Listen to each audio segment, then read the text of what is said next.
তুলসী তুলসী নারায়ণ, তুমি তুলসী বৃন্দাবন, তোমার শিরে ঢালি জল, অন্তিমকালে পাই স্থল।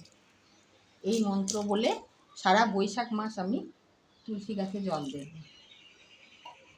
এবার তুলসী পাতা তোলার নিয়ম বলছি। সবসময় তুলসী বাঁ হাত দিয়ে তুলসী গাছটিকে ধরে নিচের দিকে টান দিয়ে তুলসী পাতা তুলতে হয়।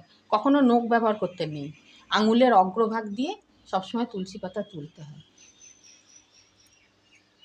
শনি, মঙ্গল, রবি, পূর্ণিমা, অমাবস্যা, একাদশী এই টাইমে তুলসী পাতা তুলতে নেই।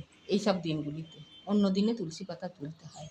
আর তুলসী পাতা তোলার সময় একটি মন্ত্র আমাদের বলা উচিত, সেটি হলো মাতুস্তুলসী গোবিন্দ হৃদয়ানন্দকারিণী নারায়ণস্য পূজার্থ চিনোমি তাং নমস্তুতে। এই মন্ত্রটি বলিয়া